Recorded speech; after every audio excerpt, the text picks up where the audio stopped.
Welcome, Steve, to Leicester Forest Rugby Club. Our club of many years. Yeah, that's right. Days when I used to have brown hair, not grey, and I actually had some. Yeah. So we're here to talk about the mindset of tendering. Yeah, that's right. A new course that we're running. Yep. So do you want to just tell me a little bit about yourself, Steve? Yeah, sure. So I've been in the business development field for the last 14 years and winning tenders for the last 8 to 9 years. Had a hugely successful period working for some well-known companies. Over the last year, my teams and myself have won £360 million worth of tenders of all different shapes and sizes, and have beaten the competition. As an individual, I just love winning. The thrill of winning a tender and winning something is just fantastic. There's nothing quite beats the buzz of getting those results that you've actually secured that business, and you now know that you and your colleagues have got future work. It's a fantastic feeling.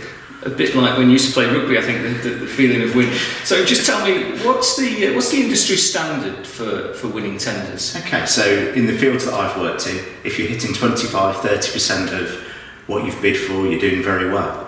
However, the teams that I've led, on average, we've probably done 50% of those points, but at times, particularly in the last couple of years, have been around the 65-70% mark, which is a fantastic achievement, particularly given the levels of competition that's out there. Okay, so the practicalities that you'll be giving them on this course are going to deal with what?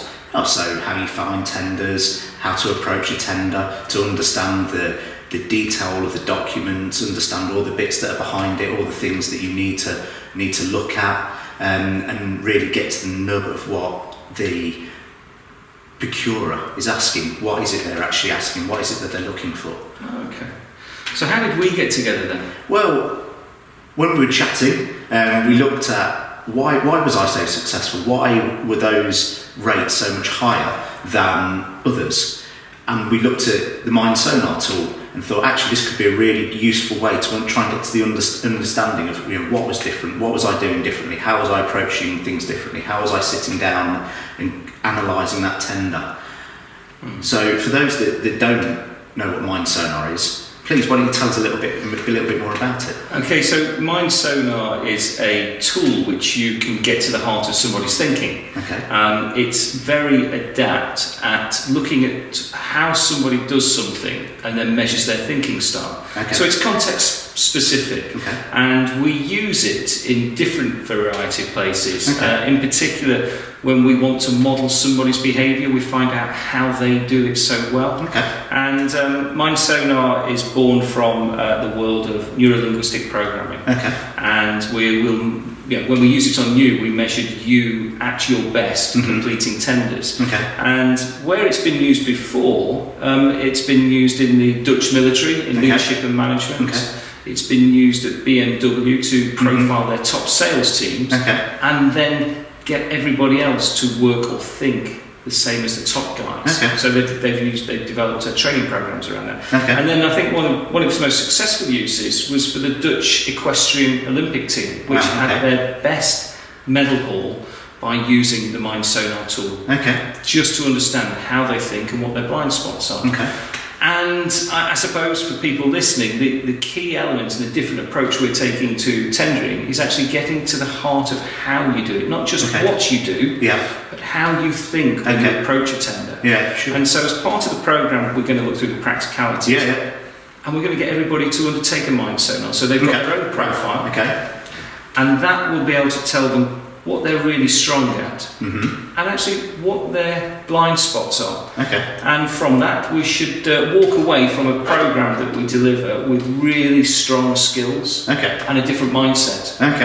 So the balance of the practicalities with the how to do it. Wow. Really having, modelling that expert that you are. Oh, that's very nice for you to say. I'm full of compliments today. So when's the course? Okay, so it's on the 11th of June.